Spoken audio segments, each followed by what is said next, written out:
Alis na ako. Subukan ko muna rito. Okay.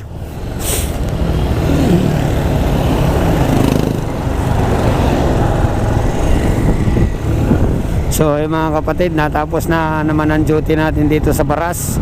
So 6 to 6 kasi yung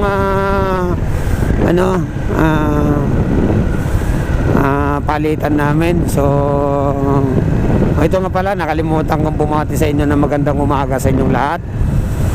Magandang umaga, napakagandang umaga, napakalamig itong simoy ng hangin dito sa Baras.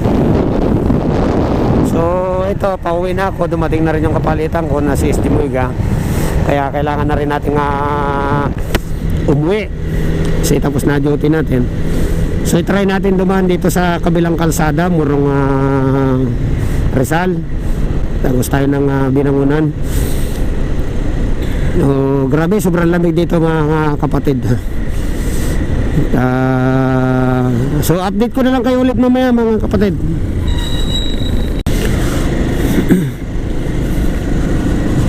Ayos dito yung daanan na pala dito mga kapatid, yung galing ka ng Baras papunta ka sa Angono, Rizal. Ang ganda, para ka na sa Baguio lang. Oo, ganda oh. Kasi ang dami palang sasakyan, makitid lang yung yung kalsada, pero maganda, para ka na sa Baguio. Nasa gilid lang siya ng kalsado. Uy, tanaw muna pala dito yung yung Laguna Bay. Ayan. Ayan o. Ayan o. Tanaw. Masikip lang dito mga kapatid, yung kalsada nila rito. Hindi ka agad-agad makaka-overtake. Silikuan din dito.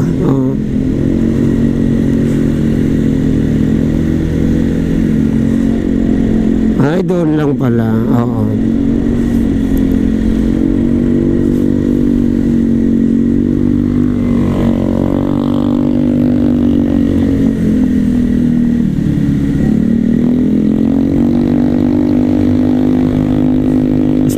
Kasi dito ako dadaan, kaysa yun doon pa ako sa Teresa, iikot pa mga kapatid, kaya dito na lang ako. Kaso nga lang, marami palang sasakyan.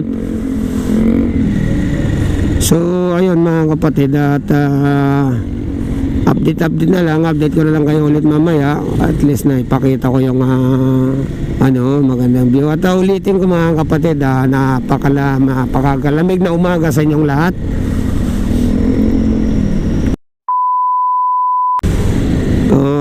Kapatid, nandito na ako sa Angono, Rizal. Angono, Rizal na to.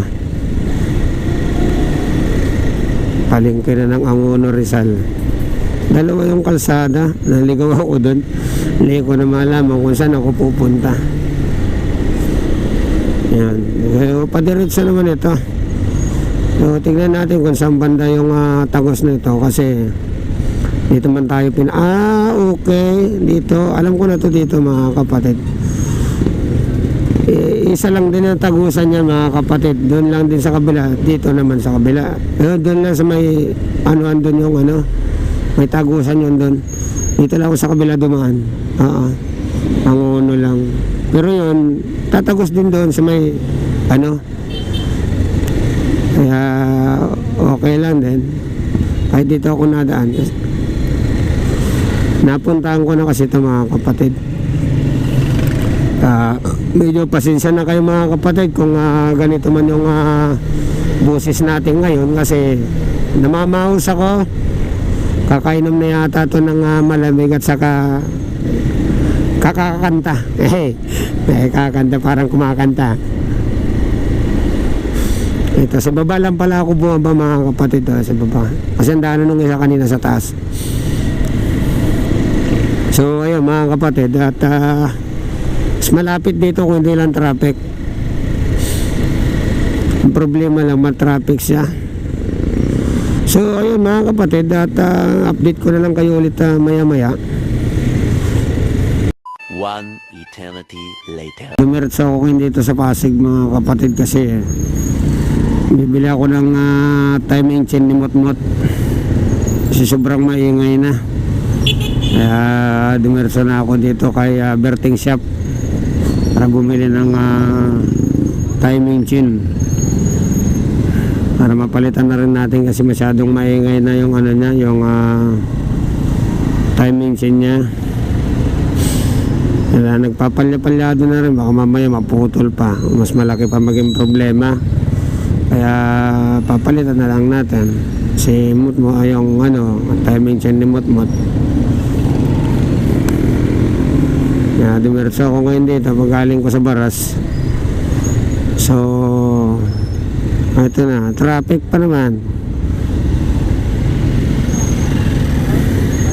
sobrang traffic dito sa Pasig pala pagka ganito, marami ang traffic dito, dikit-dikit.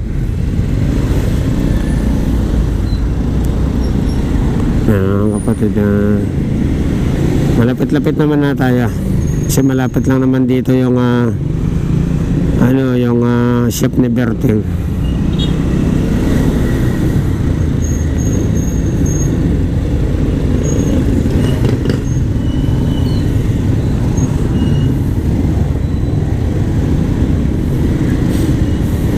Sobra nagpapatraffic mga tricycle, dami, sunod-sunod puro mga tricycle.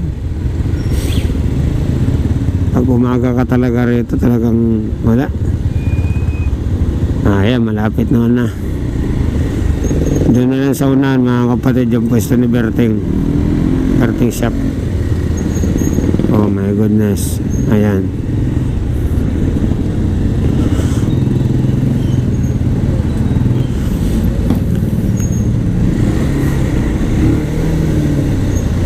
Yan. Sumingit-singit tayo para maka-overtake.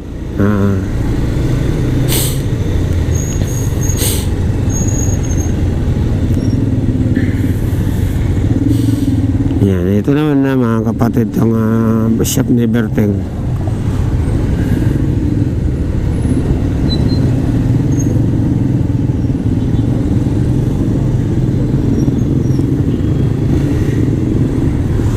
Ay mga kapatid, ito na kay Berting. Ewan ko kung bukas na, pansarado pa yata. Ako, sarado pa mga kapatid. So antayin na lang natin, hindi natin alam kung anong oras magbubukas to update ko na lang kayo mamaya mga kapatid. Many minutes later.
Gawa ko na rin itong mutmut natin.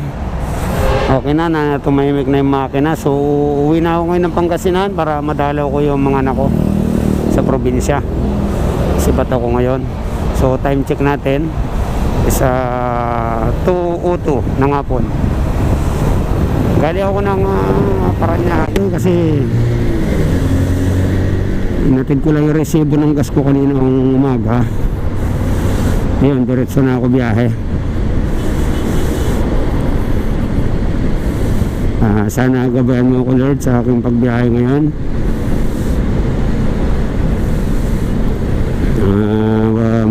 Makarating ako sa probinsya ng ligtas. Pinapaubaya ko na sa Lord ang aking mga sarili.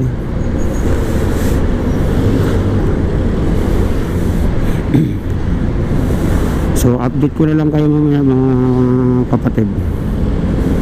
Ako sa Apalit, for updating lang mga kapatid. Nandito na ako sa Apalit ngayon, Apalit, Pampanga.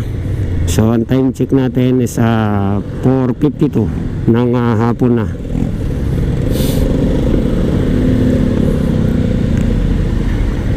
Ang oras na tayo nang galing kanina sa Maynila is alas 2.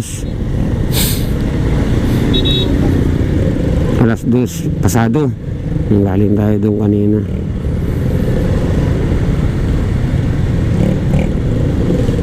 Nandito na tayo sa Apalit, Pampanga. Nasa sulang traffic dahil isa lang ispan yung salubong lang kasi sa isang ano yung kalsada, dahil ginagawa yung isa kalahati lang yung dinadaanan sa lubong.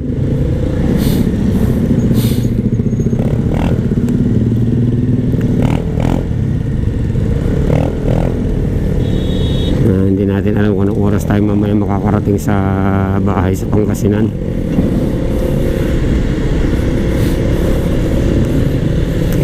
Sana maaga-aga pa rin marating tayo.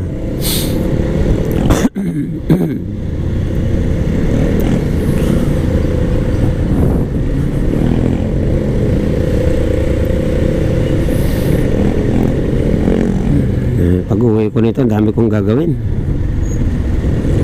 Magparehistro ng motor, maglakad ng papilis pa ng mga sinabi sa akin ni Kapitana na mga requirements.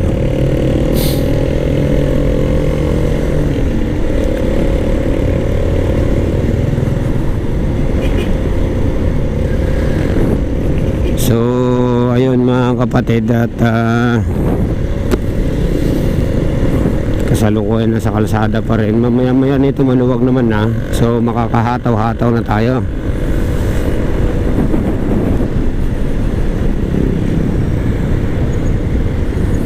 Pwede na tayong umataw mamaya. Kaya napapadali na natin yung takbo natin mamaya. Hindi ko na lang isan yung kadena ko kanina. Medyo maganit na ang batak. Mamaya mga 7 siguro na sa bahay na ako. Dadaan pa kasi ako sa Jollibee sa Carmen, kaya bibili pa ng ulam ng mga anak ko.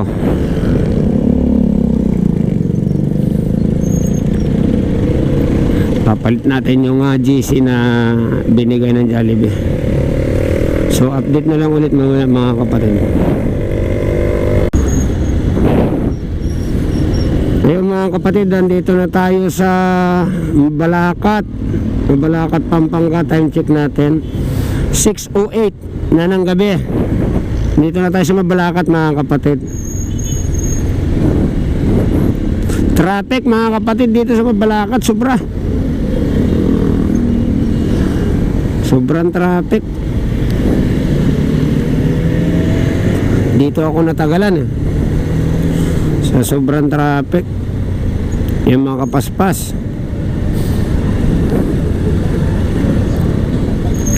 Nandito pa rin ako sa Mabalacat. Mababa pa naman to, Balacat na to.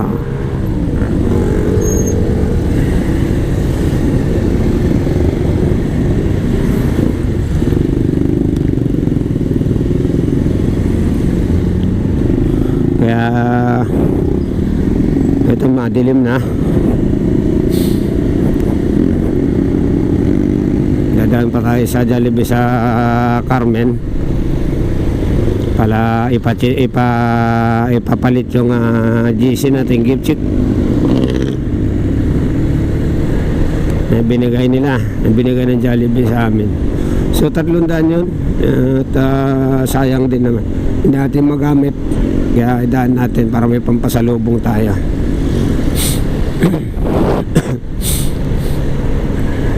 Makuli, madilim na. Nandito pa lang ako sa Mabalacat. Tayong magagawa, traffic traffic kasi kaya tagal. Pero kung maluwag lang to, sus, kanina pa sana. Pero okay lang din. Malapit-lapit naman na.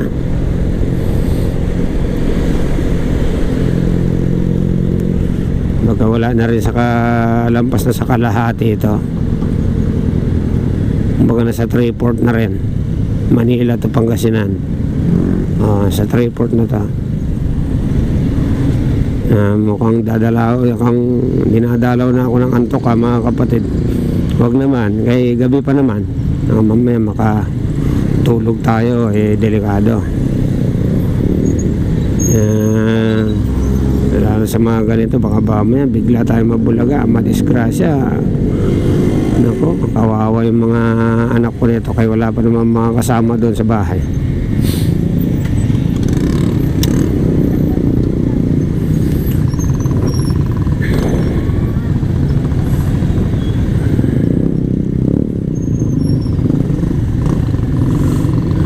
Yung mga enforcer dito, hindi muna pinapahinto yung mga sasakyan bago magpatawid ng tao Pag nakadisgrasya ka rito, saka sila huliin. Mga enforcer na to. Grabe naman traffic to mga to. Ay nako, yung mga malalaki pala na to, sa balabalandra na. Ay nako naman.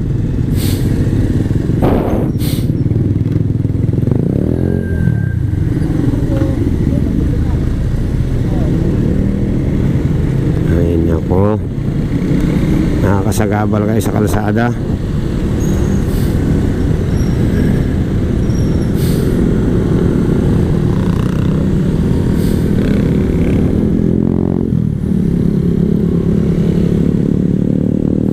Yung ginagawa nito, ayaw pa umubortek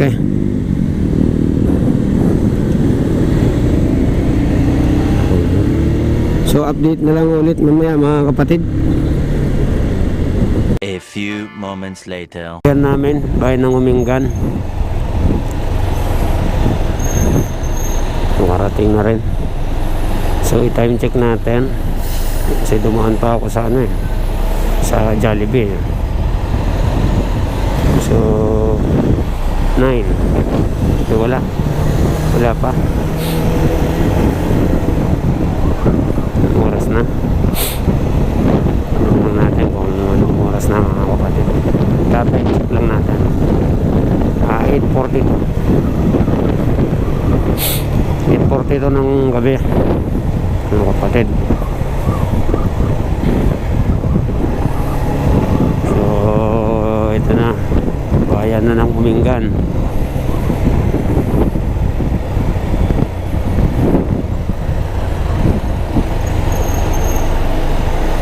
So tatapusin ko na siguro dito ang aking vlog. Sana lagi nyo akong suportahan at lagi nyo rin sanang i-like and share at pindutin ang notification bell at hanggang dito na lang. Maraming salamat.